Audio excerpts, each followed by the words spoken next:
Well, I want to thank you very much. You know, this was supposed to be a very small little gathering. They said they'd never see anything like it here.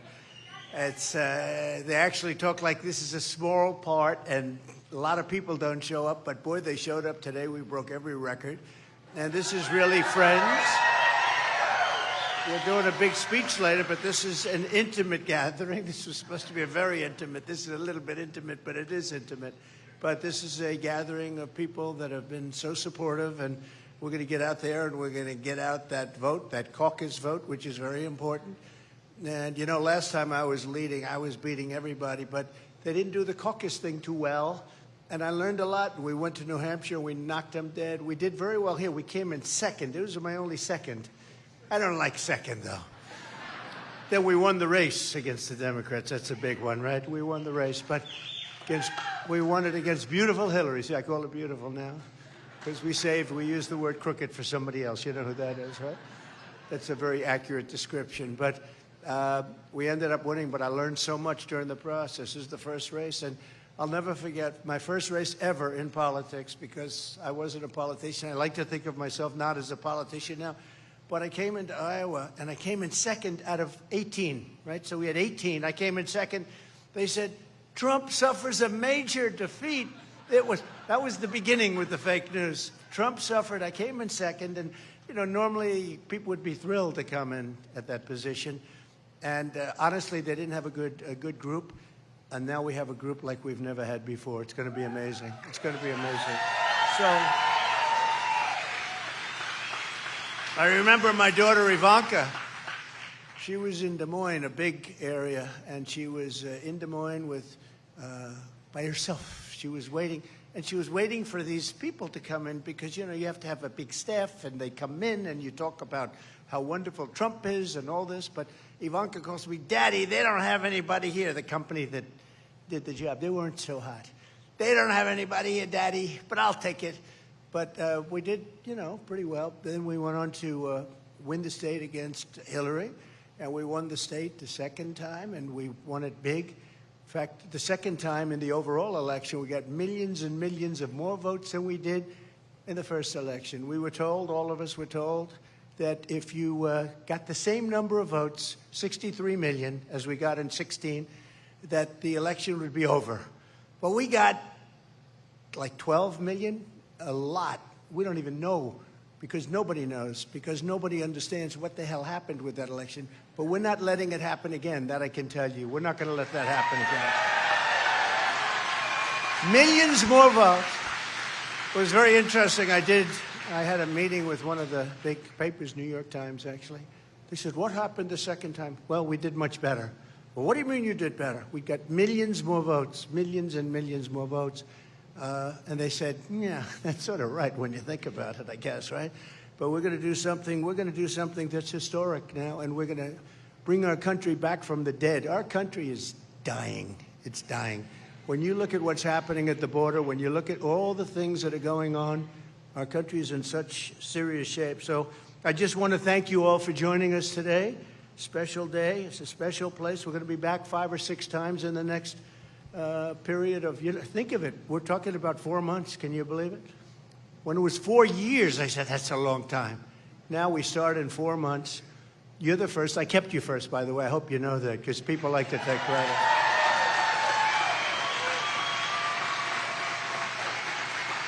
People like to take credit. There's only one person that can take credit. I kept you first. And as you know, the Democrats didn't do that.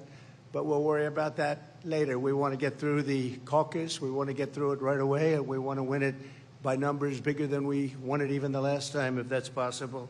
So thank you all. In less than 4 months from now, we're going to win the Iowa caucuses in a historic landslide. I think it's going to be a landslide. You see what's going on with the polling.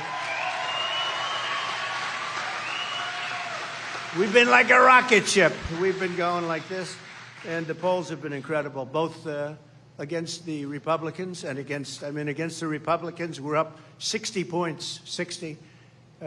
Think of it. Who the hell ever thought that was going to happen so quickly? They crashed and burned. They crashed and burned, but we're up 60. Thank you. I love you too, even though it's not generally my thing. It's not generally my thing when a guy screams out, I love you. But that's okay. We love you all. But, and the polls were up massive numbers. We'll talk about them in a couple of minutes. And we may take a few questions from people, too, if you want. I always say that. You know, if I don't want to really take questions, I say at the very end, and now we'll take questions. Everybody's like, oh, I don't have time. When you say it at the beginning, people are thinking the whole damn speech, and they're thinking, but we're going to take a few questions. I think you can handle it. They have some mics around here, so we'll handle it. And you think Joe Biden does that? Well, from a group of people. We'll take some questions. I did Meet the Press this weekend. They got fantastic ratings. I call it Meet the Fake Press. And they had fantastic rating. And it was one question after another, after another, after another, and went through this whole hour. Then Kristen Welker, and she was, you know, nice, although kept interrupting me because she wasn't loving some of the answers I was giving, you know. But you loved the answers I was giving. But the beautiful thing, they said, I sat down for an hour, and then I did a Megyn Kelly one, and she had, you know, just, boy, she became nastier all of a sudden. She was pretty nasty, didn't you think? Anybody that watched it. But they both asked many questions, many, many questions, and I could have gone on for hours, but, you know, there's a period of time, and you say, that's it. So they had like an hour. They had an hour and a half. And it would be, I think, 32 questions on 32 different subjects. And Biden can't do that. Biden can't. Maybe one question where he goes, okay, I'll take a question from, wait. I want ABC Ruth. And then she gives him a question, and then he reads the answer. Here's the answer. No, we're this country. We have to get this country straight. Now, that's not going to do it. It's not going to do it. I want to thank my friend Congressman Hunt. He really is a star. It isn't who happens to come from, as you know. But Wesley, thank you both very much, and thank all three of you. Thank all three, because I have their, and thank you very much for coming up. This is a great honor. You're a very respected guy. And Jackson County Republican Chairwoman Darla Schulpel. Where's Darla? Where is Darla? She's here. Hi, Darla. Oh, very, very beautiful. You look great. Thank you, Darla. I heard you're doing a fantastic job, everybody tells me. Jackson County Attorney John Keyes. John, you around? Hi, John. Great. Central casting for an attorney. That's a good thing. My senior advisor, Representative Bobby Kaufman. Where's Bobby? Bobby is doing... Hi, Bobby. Oh, you gave yourself the worst seat in the House. Look, he's over by the wall. He knows how to take care of the customer, right, Bobby? Say hello to your father. His father's fantastic, too. State Representative Steve Bradley is here. Steve, thank you very much, Steve. Thank you very much, Steve. And a very special thanks to Luna Stoltenberg. You know, where is she, by the way? You know, there's a man that's in charge of NATO named Stoltenberg. You know that, right? And he's the Secretary General, and he loves Trump because I was able, you know, we were supporting NATO, and we were giving so much money disproportionately. And they're representing, you know, they're over there, we're over here. It's much more important for them. And I got them hundreds of billions of dollars in pay-up money because they were not paid. They were NATO countries, they were not paid. We were protecting all of these European countries, and for years and years they weren't paying, or they were paying not a good amount of money. But the name was Stoltenberg, same name as yours. You are so fantastic. She said, I pray for you every day. I write a letter to you every single day. Have you gotten them? I'm saying, yeah, sure. No. But she said, I pray and I do this. And I said, you are incredible. And she just gave me her endorsement, and she's highly respected here. So I want to thank you very much. And that Stoltenberg is very good, too, I have to tell you. He's the Secretary General, and he's been great. He said, you know, President Trump came in here, and he left, and he got hundreds of, I mean, we just got hundreds and hundreds of millions of dollars in back. I call it delinquent, like in the real estate business, right? We call it delinquent. They were delinquent almost every country. 7 weren't. It's a total of 28.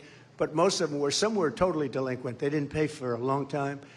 And he said, you know, he left and he got the money pouring in by the billions. And we ended up getting hundreds of billions of dollars from these countries, so we didn't have to pay. And we didn't have to pay disproportionately.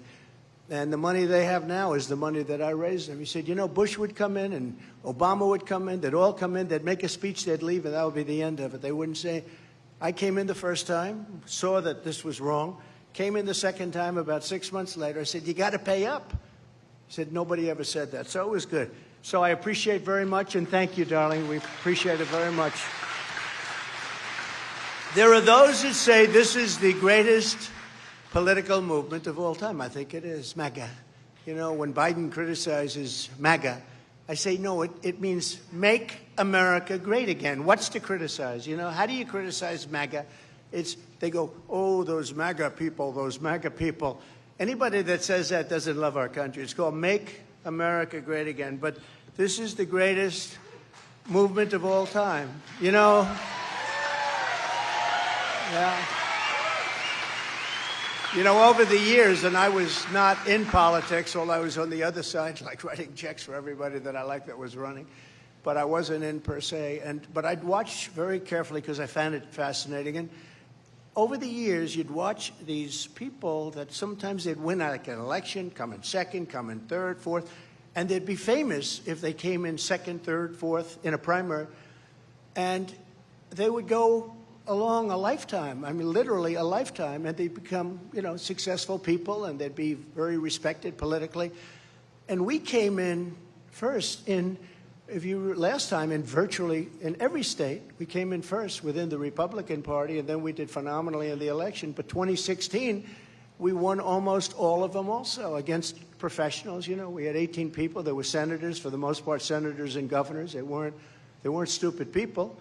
And we came in, and this was a movement that nobody's ever seen before. You know, when that happens, if you almost win a state, you become, so Pat Buchanan's an example in New Hampshire. He came in, he did well, he did very well, and he's a terrific guy in many ways, right? We all sort of know him. And he did really well. I think he came in second, and, you know, he had a wonderful political career. We came in first in almost every state, think of it, as a group. First, and we won. And then we won the election against beautiful Hillary. Beautiful Hillary, beautiful woman. So it's pretty amazing. So it's the greatest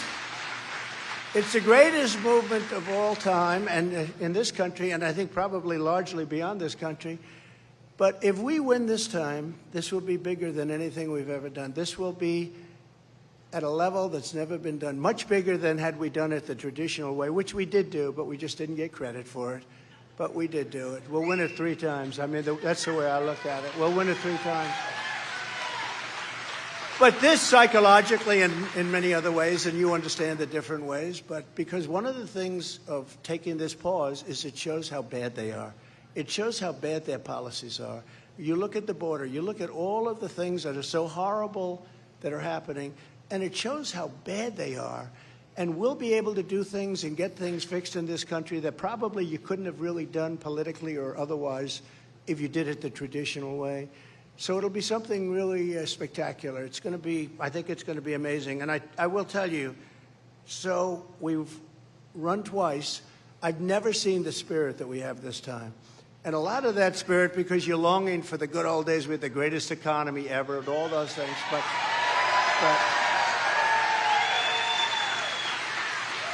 how about gasoline at $1.87? How about that? No, we had the great. Remember I told you I made great deals. I don't even talk about China because of COVID, but I made one of the greatest deals ever with USMCA, but maybe the best was China. $50 billion, and remember it, and you had to stay with me. The farmers I'm talking about, mostly in this case, less the manufacturers. They were there anyway, but they were the most loyal people. The farmers were the most loyal people, and they said, sir, we're with you. I said, I'm going to get you all sorts of subsidies from China. They said, sir, we don't want subsidies. We just want a level playing field. That was the only ones that told me that in 4 years in the White House. If I said, I'm going to get you subsidies because everybody would say, oh, give me the subsidy. I'll never forget, I had 36 farmers. They represented farmers from all over the country, a lot from Iowa. we're in the Oval Office in this gorgeous room, this conference room that's so beautiful and represented so many great things. Less so lately. There's not too many great things happening for our country lately. But they represented, and I said that to them. I said, I will work it so that you guys are going to be taking. And one of the gentlemen raised his hand and said, so we don't want subsidy. We don't want a handout. We want a level playing field, and nobody can beat us. And I said, what an unbelievable thing to say. It's the only time anybody said that, and that was the whole farm group. They all agreed with it. They didn't want anything. They just wanted fairness, because they were not treated fairly. It was horrible what was happening to them, including with NAFTA, the worst trade deal ever made. And it was really horrible. And I then made USMCA, that's Mexico and Canada, and you know how good that is. They want to renegotiate the deal now. That's always a good sign. But we took it from the worst deal to the best deal. And NAFTA was probably the worst trade deal ever made. And USMCA is one of the best trade deals ever made in this country. And one of the other deals I made was with China. You're doing a lot of business with China. Now, they're not adhering to the contract anymore. I used to call every day, are they adhering? Are they buying? Are they buying? Because it was $50 billion I had to buy. And, you know, I misunderstood it. They said $15 billion. I said to Sonny Perdue, the Secretary of Agriculture, good guy, I said, how much have we been hurt, the farmers been hurt in this country by China trade practices? And he said, sir, $27 billion over a period of 4 years. I said, that's a lot. All right, I'm going to get it back. And I got you $28 billion, actually, from China. That came from China. And many of the people in this room opened up very big checks, but I got it. Everybody thought that you can't even think about getting that. I got you $28 billion. I got hundreds of billions for the country, but I got $28 billion from the farmer because of the unfair trade practices with China.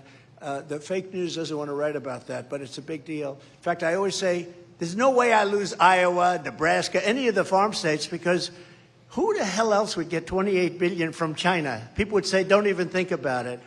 And I'm honored to have done it, too. I'm honored to have done it. But we did fantastically well, and we made this USMCA deal. And most people said you'd never be able to get rid of NAFTA because, you know, these other countries have a lot of power. They have people representing them with a lot of power. It's tough to change a bad trade deal. We have the worst trade deal. We have a lot of bad trade deals. We got you open in Japan. We got you open in South Korea. We got you open in a lot of different places. But I got that done. They terminated NAFTA, which people said would be impossible, and we got the USMCA. So now when they want to renegotiate, which they're trying to right now, don't let them do it. But we have a very short time left now when you think about it. You know, we're talking about a very, very short time. November of next year, we're like, wow, just a little bit more than a year. But a lot of bad things can happen in a year. Tremendously bad things can happen in a year. And a lot of stupid decisions can be made. Yesterday I watched at the United Nations, and I still haven't gotten over the $6 billion for 5 people. $6 billion. They freed up $6 billion for 5 people. They got 5, we got 5. It was a hostage swap. They got 5, we got 5. That was the good news. The bad news is they also got $6 billion, right?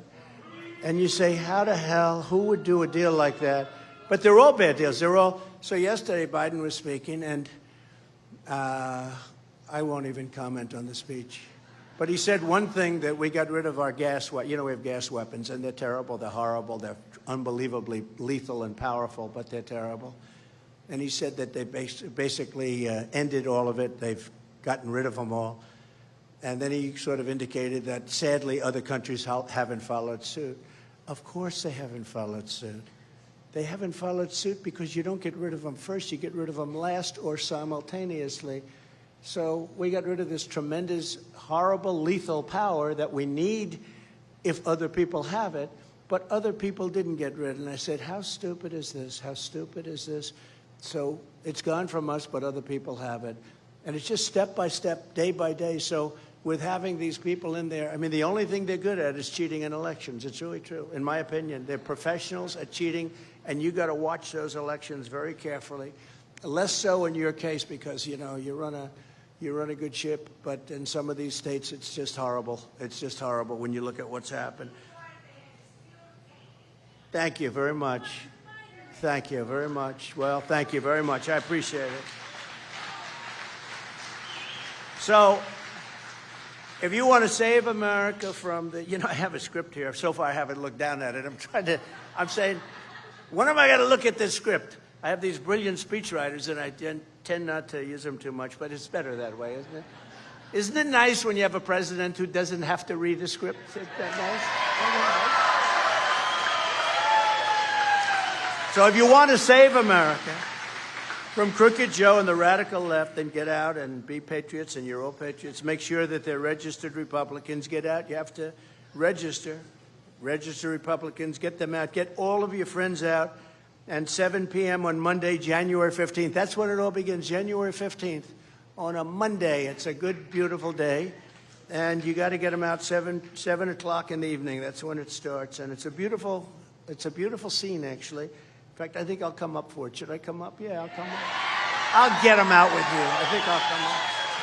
I think I will. So I'll tell my geniuses over there, we'll come up. But we're asking for a commitment, everybody, to, whatever you can, get 3 people at a minimum and come out, bring them out with you, because caucus you can do that. With the regular elections, it's a little bit stranger. But with the caucus, you can do that and get 3 people at a minimum and get out, and let's really start with a bang. They'll lose like 35, 40 points. The Sanctimonious, who, remember, was against ethanol, wanted to end it totally, and that would be for your farmers. It would be devastating for the farmers.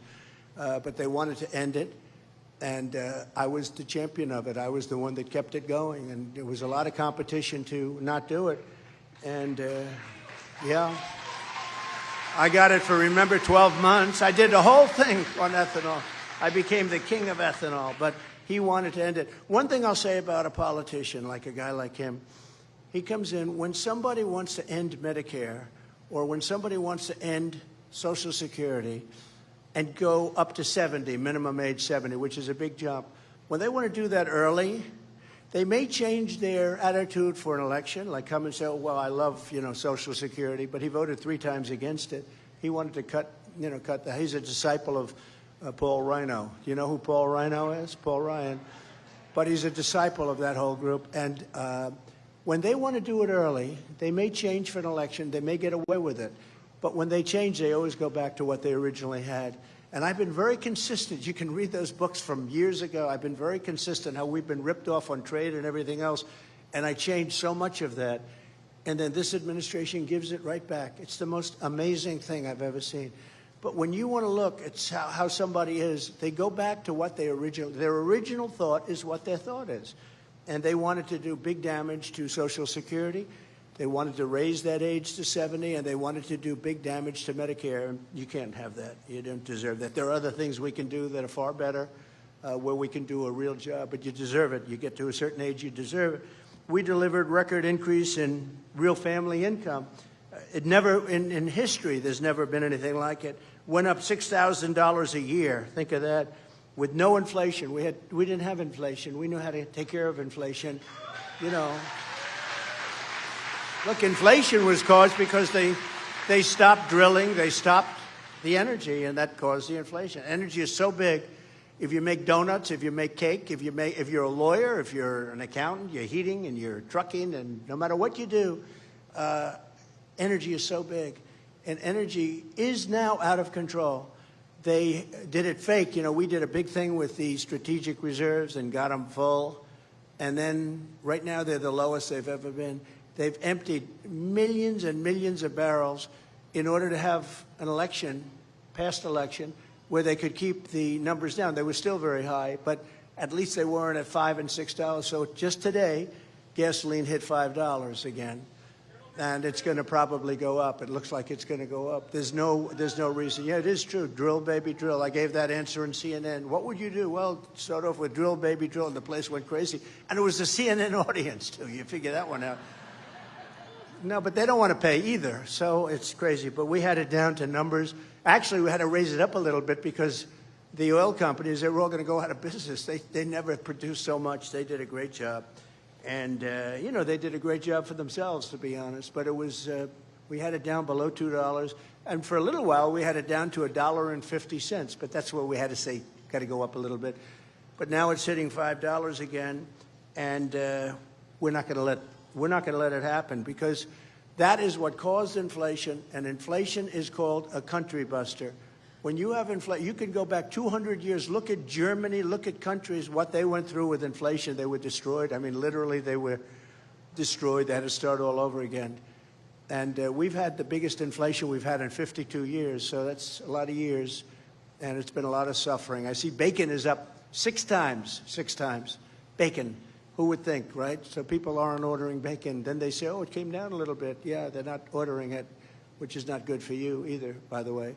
But they're not ordering it. But so many food products now are going up and through the roof. So we're going to stop it, and I just want to tell you that it's an honor to have been able to control inflation. And it wasn't that hard, because so much of it has to do with the energy sector. And we were going to be we were actually energy independent. Nobody thought that was possible. We're energy independent. Just think of that. We didn't need, for the first time ever, we didn't need anybody's energy. We didn't have to guard the Gulf. We didn't have to do anything. We had all, we have more liquid gold under our feet than any other nation by far. Think of it. And just think of how incredible that is, So under our leadership, we built almost 500 miles of wall. They like to say, oh, it was really 58 miles. No. You know what they do? They take, this is how vicious they are. And you see the wall. You see miles as far as the eye can see. We built almost, and I had to do it because we have Mitch McConnell working with the Democrats all the time, which is a horror show. Horror show. So I took it out of the military. I said, this is an invasion of our country, and I'll take it out of the military. And we did that. And it was a tiny fraction for the military. And the military agreed with it. But what they did is, in order to demean, because they always try, they're misinformation, disinformation, almost the same thing, by the way, close. Anybody want to give me a definition of the difference? Because it's close enough we won't waste our time. But what happens is, if there was a 2x4, 50 years old, laying there rotted, where there used to be a little wall, a little barricade or something, they'd say, oh, well, he didn't build a wall there. That was a renovation, even though we'd throw that junk out. We'd take down like a 1-foot wall of wood that was rotted and gone, and just literally gone, and take it away, and then we'd put up 30-foot and 40-foot walls right all over, all steel, everything that, those walls, that's not what I wanted. I wanted to have concrete plank. But the people at Border Patrol are fantastic people, and ICE. These are fantastic people. They don't get enough credit. And they say, sir, you have to be able to see through it. You have to see who's on the other side. So that went my idea of plank, like from a parking garage. You can do 60 feet, 50 feet plank. But you just try and keep the graffiti off as much as possible, right? Because the graffiti begins, which I hate. I hate to see it. But that's what I wanted to do. But we had meetings with them, and we actually had mountain climbers coming in and climbing different things, and they were able to get a plank easy, and they had a much harder time doing this. But they also needed, they wanted steel on the outside. They wanted concrete, heavy-grade concrete on the inside. They wanted rebars inside the concrete.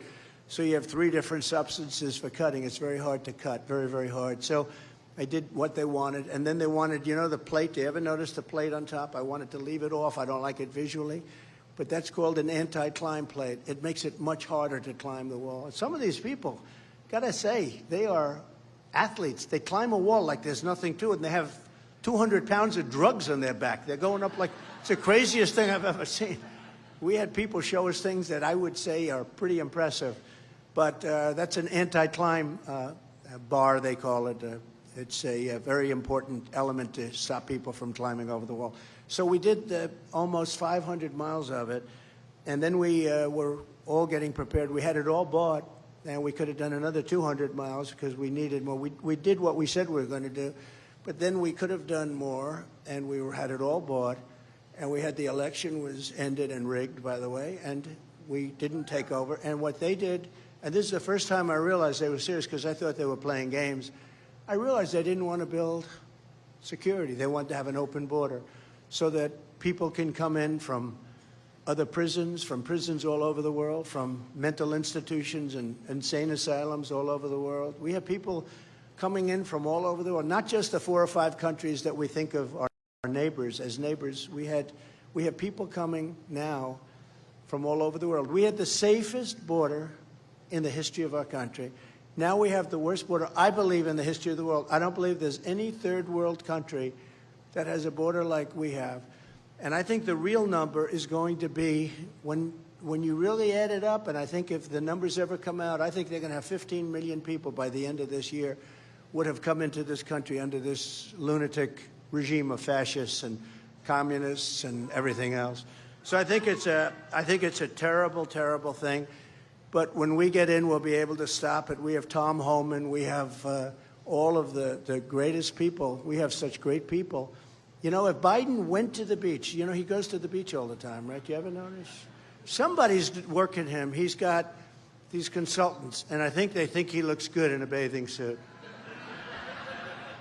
And he doesn't look good in a bathing suit. And somebody's giving him very bad, very, very bad advice. And when you look at it, and all he had to do is, if he went to the beach and didn't do anything, you would have the strongest border you've ever had right now. But they decided to get rid of, stay in Mexico. We had a policy, remain in Mexico. Remain in Mexico. How good is that? And we had to do that with Mexico. You think that was easy? I went to the Mexican government. I said, we need a lot of people coming over in these caravans. I came up with that name, I think. Thousands and thousands of people heading up. But they knew, yeah, sit down, everybody. You have a couple of minutes, right? Sit down. Sit down. Whoever has a seat, whoever's lucky enough, otherwise I'm sorry. That's a little bigger crowd than we anticipated by about triple. But we had all of these people coming up. And I said to the Mexican government, remember, you know, the enemy, they say, he didn't get Mexico to pay for the wall. Like hell I didn't. I got Mexico to pay for 28,000 soldiers free of charge while we're building the wall. That was more money than paying for the wall. They were there for a long time, and they're not politically correct soldiers either. These are soldiers that, you know, and they stopped it. And anyway, so that was sort of interesting. The State Department, a woman that works at the State Department, a good woman. She's worked really covering Mexico, I think, for 20, 25 years. And I told her, I said, we're going to have to get Mexico to give us soldiers. Well, they won't do it. I said, yeah, they'll do it, and they're going to be free, too. Sir, they won't do that. And then I said, so remain in Mexico. I want the soldiers. We want catch and release ended. It's catch and release, but we release them in Mexico, not here. You know, catch and release is called, we catch them, we find out they're criminals, and then we release them into our country. We say, come back in about 5 years for the trial, okay? Nobody ever comes back. No smart one comes back. A couple of them came back, but not too smart. But nobody ever comes back. So we had to get rid of that. But we had to go to Mexico. And I said to the top representative right under the president, and the president, I like him a lot. He's a socialist, but I like him a lot. I can't have everything, right? And I said, we want 28,000 soldiers along our border because you're sending a lot of people over, and we want your soldiers to protect us, and we're not going to pay anything. And he laughed at me. No, we're not going to do that, sir. Oh, sir. I mean, what a stupid request. How you would not? And I said, you're going to do it. I mean, 100%. Well, what do you mean 100%? I said, no, 100% you're going to do it. No, we will not do that, sir. What's next? I said, next is remain in Mexico. People can't come into our country. They have to remain in Tijuana. They have to remain in you have to see hundreds of thousands of people were backed up. Not in our country. They were remaining in Mexico. All of a sudden, Mexico got stronger on their borders, okay, because they didn't want this, because it was remain in Mexico. And he said, no, we can't do that. We couldn't do anything. And I said, here's the story. On Monday morning at 7 o'clock, we're going to charge you a 25% tariff on any car. You know, they took 32% of our car industry over the years, not during my years, by the way, but they took 32% of our car industry. So we're going to have any car, any product that's made in Mexico, when it comes across the border, we're charging you a 25% tariff. And I have the legislation right here. I'm going to sign it. I have the right to do that. And he said, you won't do that. I said, no, 100% I will, 100%. And I'm going to sign it right now. He said, sir, may I have 5 minutes? I'd like to call my country. He calls the country, he comes back. Sir, it would be a great honor to supply you with 28,000 soldiers free of charge. So I got 28,000. 28,000 soldiers. You know, 28, it's pretty good, right? Another little quick story. Should I tell you one other quick story? Yes? I mean, we're all having a good time. What the hell? I'm late for, as they say, the big venue. This is a big venue to me. This is a beautiful venue. This is our people.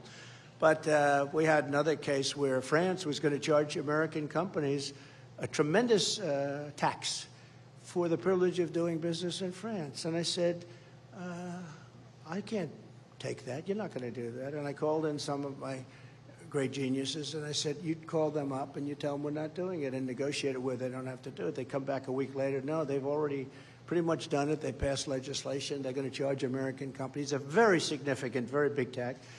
And that's bad for American companies. So I'm supposed to be guarding American companies and American jobs and everything else.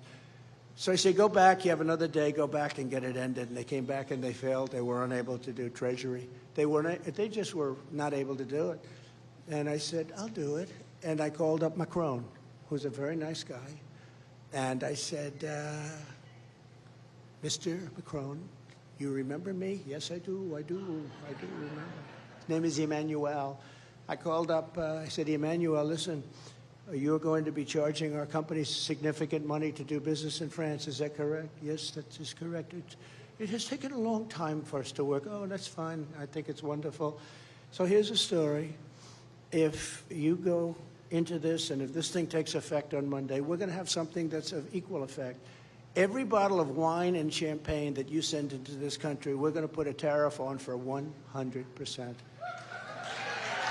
And he said to me, you cannot do that. That would be terrible. I said, no, what you're doing is terrible. So you can call me back within 5 minutes, but I've already signed it. On Monday morning at 7 o'clock in the morning, every bottle of wine and every bottle of champagne gets taxed at 100%. And we're going to make a hell of a lot more money than you're going to make with your tax. He calls me back 5 minutes later. He says, we have decided to drop the tax on American companies. And there's so much. I mean, I could tell you these stories all day long. I could tell you all day long. So we fully rebuilt the military. We have now peace through strength. You would have never had Ukraine and Russia. Russia would never, even the Democrats admit that. And I used to talk to Putin about it. I'd say, you can't do it. You know, it was the apple of his eye, I will tell you. That I knew. But I made it the unapple of his eye because I said, bad things are going to happen if you do that. And he didn't do it. He only started doing this after I was gone. All of a sudden, you see troops building up. Would have never done it, but we stood very proudly with our friend and ally, the state of Israel, kept to my promise, recognized Israel's eternal capital, and opened the American embassy in Jerusalem. And not only did we have it designated as the capital, we got it built. I got it built. I took over a building. You all heard that story. I took over a building. They were going to spend $2 billion building a ridiculous building. They didn't even have the location. They had a plan without a location, which never works very well for architecture and architects. But I said, do we have a site? And they came back, sir, we do. We have many sites in Jerusalem. I said, any of them with a building on it that we could convert? Yeah, we have one that's fantastic. The best site had a building on it. It was a closed building, but it was structurally very strong, very sound. And they got back to me and they said, my people, they said, we can do it for $400,000, sir. I said, first time I've ever done this in my life. I said, you know, honestly, that sounds too cheap. Sounds too cheap. I said, let's make it a little more, because that's crazy. So it was $2 billion. We got it down to $400,000. We ended up building it. I said, make it $5 million, and we made it $5 million. We built it for $500,000. A friend of mine is in an office building in New York, very rich guy, very successful guy. And every time I walk into his office, he talks about Jerusalem stone. He goes, look at the stone. It's so beautiful. I say, if I hear it again, now all of a sudden I'm in Jerusalem, right? So I say to my people, there's a very expensive stone. It's called Jerusalem stone. People are very impressed by it. It's a beautiful beige stone like sand. Can we use it? Is it expensive? Sir, you're in Jerusalem. We can get it for nothing. I said, let's use it. So we did the whole building in Jerusalem stone, and it's beautiful. We got it built. So not only did we get it designated, but we got it built, and I recognized Israeli sovereignty over the Golan Heights. That was a big thing. They've been trying to get it done for years.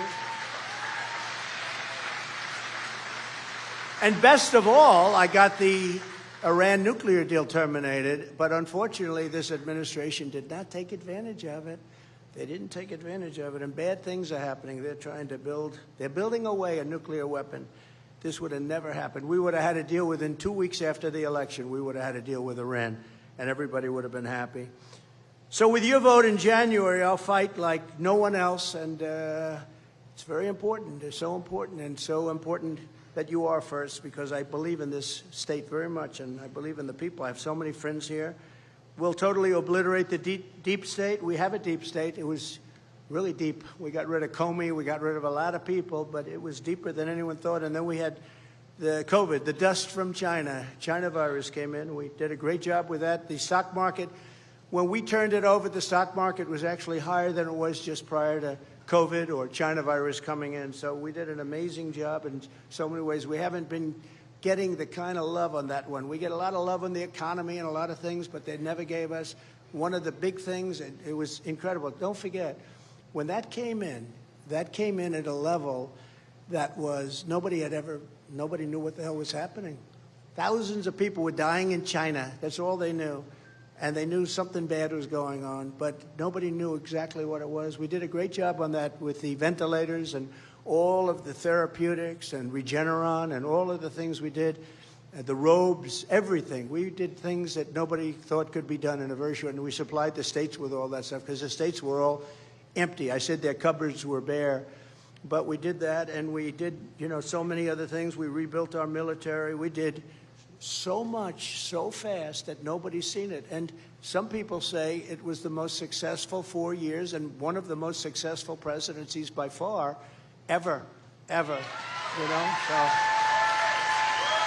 yeah. And one other thing for you, I'll tell you, I will ban the critical race theory and far left gender ideology from our school. And you've been hearing me say this. I will keep men out of women's sports, if that's okay. Because how ridiculous is that, right? Who would even think, I mean, you go back 10 or 15 years, if you ever said a thing, people would say, why were you saying that? How crazy is it? And they actually tried, 2 weeks ago they had a weightlifting contest, and the weights were set for, I think it was 18 years. Women are trying to break it, and they put like a quarter of an ounce on each end of the. Wesley's a strong guy; he could do this, but they put like a quarter of an ounce on. The women are trying to. This guy comes along and breaks the record, I think, by 46% or something like that. He walks up, and he was a weightlifter, not a successful one. As a man, he wasn't as successful, but he was a weightlifter. And he came in and he shattered the record. It's ridiculous. The whole thing is ridiculous. The swimmers, you got to see these new times that are being established. And I tell the story. The woman looks left. She looks right. She recognizes, and then she looks at this person that's like a giant. And she's saying, oh, with a wingspan bigger than Wilt the Still Chamberlain. Does anybody know Wilt the Still? And I always say, and we say jokingly, of course, but she suffered grave injuries. Windburn, because he went by her so fast that she's still suffering massive windburn. No, the whole thing is ridiculous, okay? It's ridiculous. But I would be the greatest coach. If I were a coach, if I had that ambition to be a basketball coach, let's say, I'd go, I'm not a fan of LeBron James, frankly, but I'd go out, I'd get him. I'd say, LeBron, would you like to be a woman? And I'd get a few other guys. I'd say, would you like to be a woman, anybody? I'm going to establish a team. We would go undefeated for many, many years. Can you imagine that? But the great silent majority is rising like never before. And under our leadership, the forgotten man and woman will be forgotten no longer. I used to say that in 2016, and then I didn't have to say it. Another thing I didn't have to say, I used to talk about the border. We had a very bad border in 2016 when I was running. Border was a big part of the election. And in 2020, I couldn't talk about it because it was a solved problem. I used to say, we solved the border. And, people have short memories. I'd say, we solved the border problem, and people didn't even remember they had a problem. So I couldn't even talk about it. But in 2016, it was probably the biggest thing. I used to talk about it all the time, build the wall, all the things that I did, that I ended up doing. And we solved the border problem. So in 2020, I didn't have that. Who would think that now it's possibly the number one problem we have? I mean, when you look at our cities being overrun and everything else.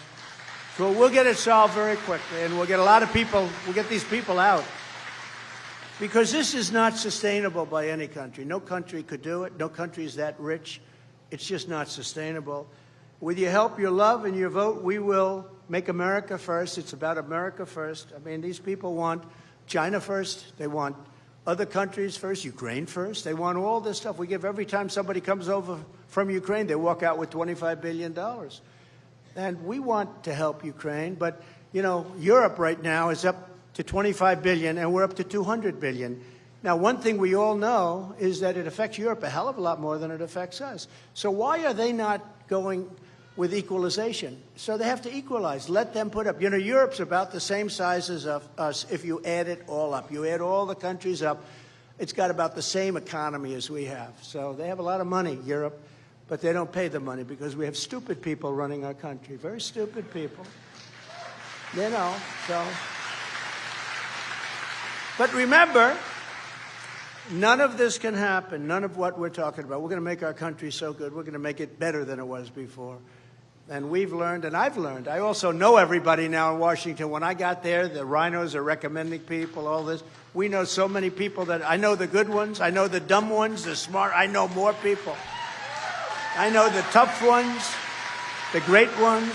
I know the people. I know the rhinos. I got to know the rhinos. They're, I think, a dying breed, but I got to know a lot of rhinos. You know what that is, right?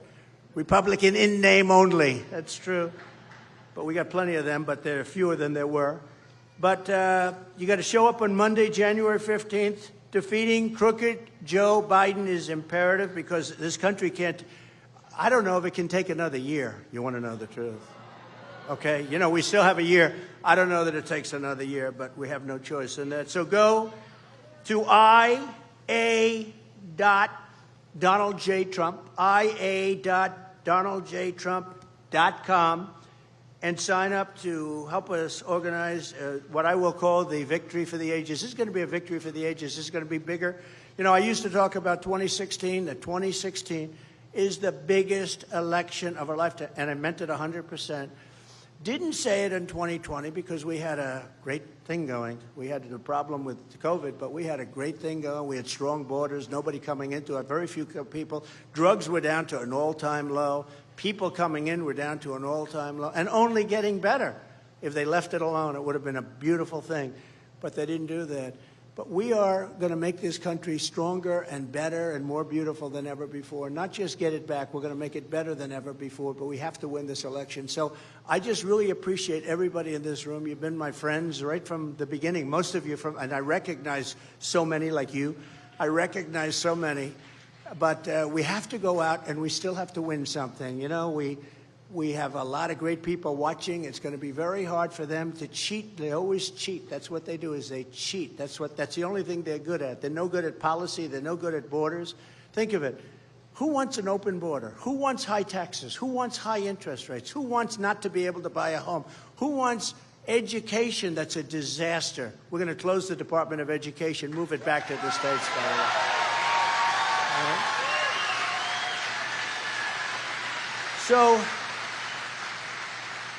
So I really appreciate you being here, and you are such a special group of people. We just wanted to make this stop, but you're the people that are going to really make it work.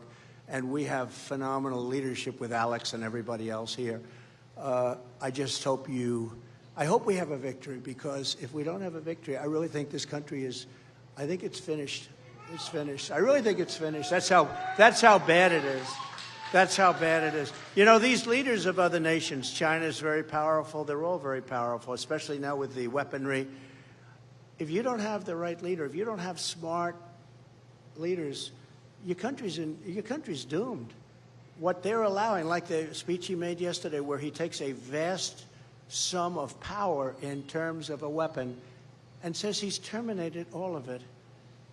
And then he's sad to say that the other countries haven't followed. Of course they haven't followed. Why? Because they're smart. Why would they follow?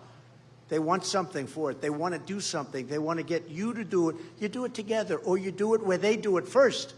When you look at Afghanistan and that horrible withdrawal, the most embarrassing day in the life and the history of our country, the most stupid thing I've ever seen, where the soldiers are taken out first and everybody's stuck there. and we lost soldiers, and we have, to this day, many Americans probably living in hell right now. And we left back 85, I rebuilt the entire military. We left back $85 billion worth of equipment. I believe it was the most embarrassing day. Do you know that Afghanistan's one of the biggest arms dealers in the world right now? They're selling the stuff that we left for them.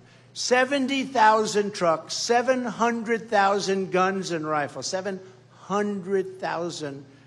How we ever had so many in the first place is so crazy. But we're going to make our country greater than ever before. Thank you very much. We'll take a couple of quick questions, and then I'll shake a few hands. Question, ma'am, go ahead. Hello. Hi, welcome, President Trump. Thank you. Okay, so you kind of already answered my question a little bit, but my question was, when you become president again, what would the first thing you'll do to fix our current school system and even our current military that's only focusing on teaching woke gender ideology over learning the basics of life and history and protecting us? So a good question, though. Some of it partially answered, but not all. With the military, we're ending woke immediately. I ended woke totally. And then in their first week, they reestablished it. It's crazy. They pay instructors hundreds of thousands of dollars a year. It literally, they want our military to be woke. And it's just not going to happen. You read in Hawaii where they had the horrible fire where they have people going there. And before they bring them on board, they have to study woke for a week. Can you believe this? In other words, everyone's wanting to get back to their home, finding the bodies. It was such a tragedy. You don't read about it too much anymore, but hell is going on over there. And they want to give them classes in essentially wokeness. Can you believe? So, you've seen it. Well, we'll end that very quickly.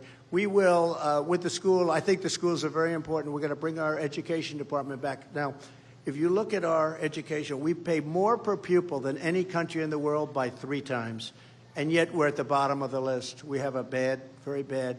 If a place like Iowa, as an example, if you could run your own and we give you just a percentage of the money, because you wouldn't need nearly the money that they waste in Washington. Number one, you love your students. You want your students. You know your students. The parents will be involved. That's the other thing. We're going to let the parents, because some of these school boards have become tyrannical. They've been horrible. But we're going to bring that back, and that's going to answer your question, because I think that we can have one of the best school systems in the world. Right now we have one of the worst. They basically rate 40 countries, and we're always at close to the bottom of the list, sometimes the bottom of the list, and spending more money than anybody else. So we're going to take care of all of your needs very quickly, and I think it's going to happen very quickly. And one of the things we're doing, closing the border day one and starting drilling for oil. Okay? We're going to drill, baby, drill. Right? Okay, do you have one over here? Yes, please. Welcome to Iowa, President Trump. Thank you very much. Here's my question. I felt that the 2020 election was fraudulent. So what measures are being taken by the RNC to make sure that that doesn't happen again? Okay, well, you're not the only one, because if you look at polls, many, many people, big percentage of the country felt it was, they used COVID to cheat, but they would have cheated anyway.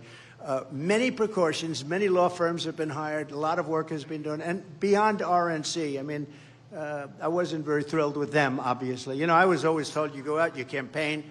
I left here early in the morning, and you go home, and you think you've done great. I actually made 7 rallies on the last day or two. 7. I don't know anybody's going to do 7 rallies, and they're big rallies, and they were full-scale rallies. And I left, and I said, we're going to win. And at 10 o'clock in the evening, I looked at the numbers, and it was over. We were doing so well. Pennsylvania, all these states were doing so well. Then all of a sudden, they made adjustments and all this crap, and it was a horrible thing. So they were able to do things with COVID. Oh, we can't go vote. We can't this. We can't that. Mail-in voting. We have a lot of great people involved. That's more than anything else. I say, I don't want help in getting the vote. I only want help. It used to be called election day. Now it's called election period, because some of these things last for like 2 months, right? I said, that's all I want. I want people to work, because we went back and we did great. And then the vote comes in, and then it was looking great, and then all of a sudden this horrible thing happened. And by the way, it's all down. People know it. We had judges that didn't want to get involved. They were afraid. Everybody was afraid. They were afraid of the subject. It's a disgrace. What happened to our country is a total disgrace, okay? Disgrace. So And look at the result. I mean, look at the result. I mean, practically every problem that we talked about today wouldn't have happened. Ukraine wouldn't have happened. Inflation wouldn't have happened. I mean, so many of these things that we talk about today, we wouldn't even be thinking about. Look at the supply chain. Who ever heard of a supply chain where people can't deliver? You couldn't get baby food. You couldn't get anything. The only thing you could get is all the drugs you wanted. You could get drugs. You could get cocaine. I wonder whose cocaine that was, by the way, in the White House. What about that deal? Packages of cocaine. And they said, well, we don't know. No, we don't know. And then when they went for the fingerprint thing, you know, everybody's there, fingerprints all, it was wiped clean. Not one fingerprint. Not one fingerprint, which is impossible. You can go to any place in this room, there's fingerprints all over the place, especially those cubicles. So we're going to be working very hard. That's my number one thing, much more so than campaigning, actually, is that they don't cheat on the election, because they will try, and they'll be successful to an extent, but we're not going to let them steal this election, because this country is going to fail. I'll tell you, I don't think the people of this country will allow it to happen either, because this country is on a very thin edge right now. Thank you very much for the question. Thank you. Appreciate it.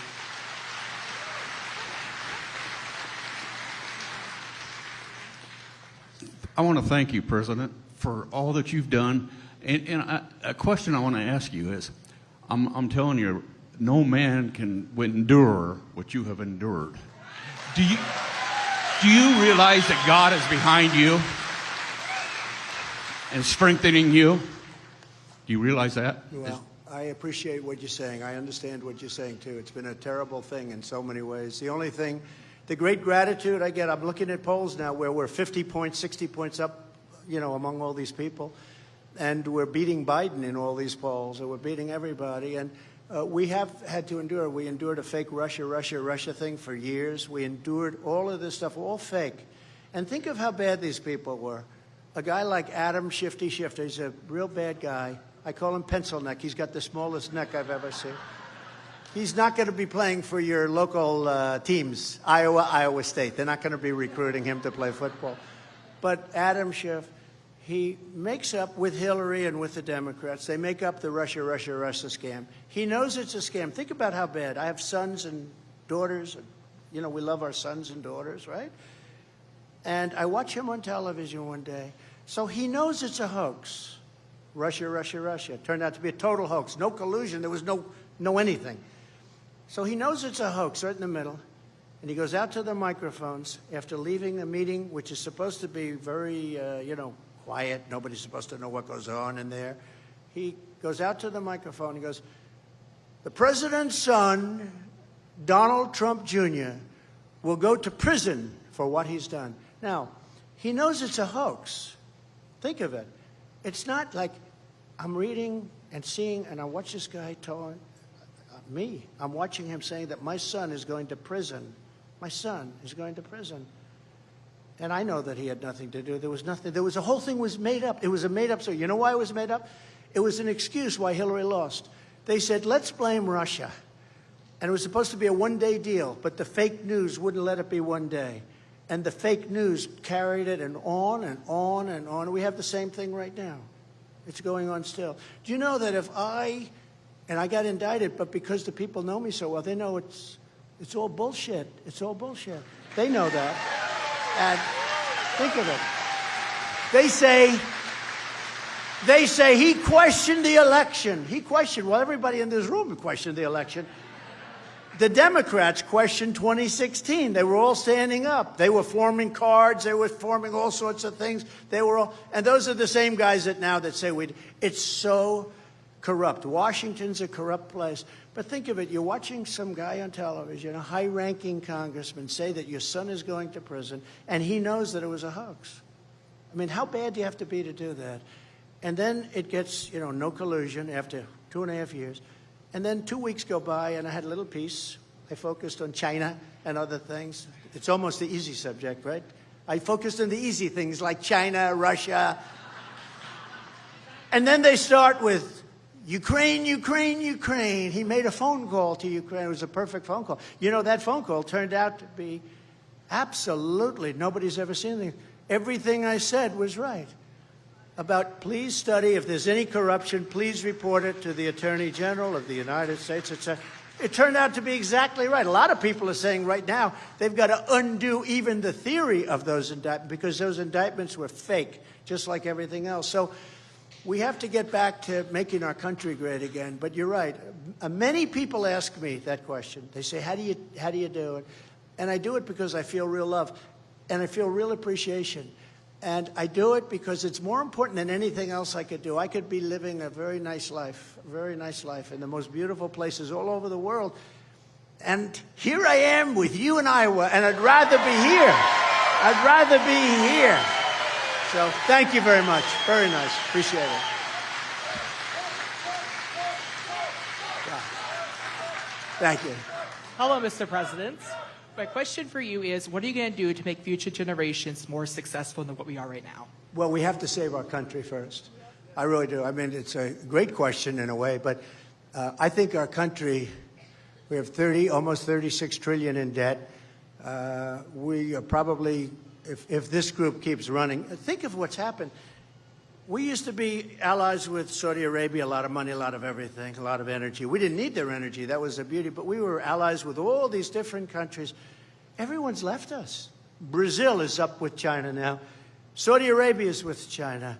Many of the Middle Eastern countries, a lot of oil, a lot of money, they're with China. We've lost the whole of South America is with China. This all happened over the last 2.5 years. It's unbelievable. We have no relation with all the money we waste on trying to bribe friendship. You know, we try and bribe our friendships. We're not with anybody. We don't have anybody. And Europe honestly takes advantage of us on trade and on NATO. They take total advantage of us. And, you know, you see that with Ukraine. We're trying to help them. And the problem is Biden got so far ahead of this thing that now, you know, they're saying, well, why should we have to put up money? The stupid Americans are putting it all up. You know, that's what happened. Europe is, we're 200 billion and they're 25 billion. And it's right at their doorstep. And we have an ocean in between us. It's much different. So the first thing, just to answer your question, we have to save our country. Okay? Sad, it's a sad answer, but it happens to be true. Okay, how about we do one more? We always have to end on a good one, okay? We have to end on a very good one. Hi, President Trump. Hi. First of all, I just want to say that I love and respect you so much, and I want to thank you for being America's biggest fighter. So there's that. But I also, less of a policy-related question, I just want to know if you have any words of advice or encouragement for a lot of us young conservatives who are afraid to speak out, as you may know. I definitely know from being a student at Iowa, Hawkeye State, by the way. Well, good.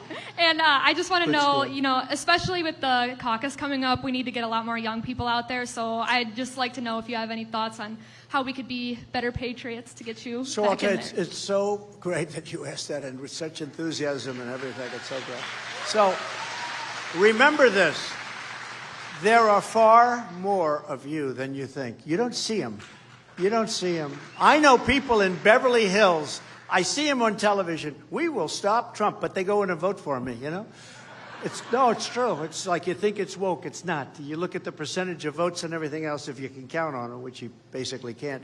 But look, you just keep your thoughts and because you happen to be doing the right thing. There are many, many more of you than you understand. There are many more of you than there are of them, and a lot of them are you, because it's common sense. You know, they say, are you a conservative? Are you? Whether you're conservative, yeah, I'm conservative, but I'm really a person of common sense. We need a wall. We want low taxes. We want good education. We want to be able to build and buy houses. You know, nobody can buy houses anymore because the interest rates are so high. Remember when they were high? I was jawboning that guy. Get him down. You better get him down. They said you can't fire the head of the Federal Reserve, but he thought he was going to be fired. And, you know, you take a look at interest rates, what's happening right now. You just stay just the way you are. You shouldn't change at all. And just go out there. And people respect you, and they respect you more than you would ever think. And there's so many of you, okay? And you're going to a great school. Thank you all very much.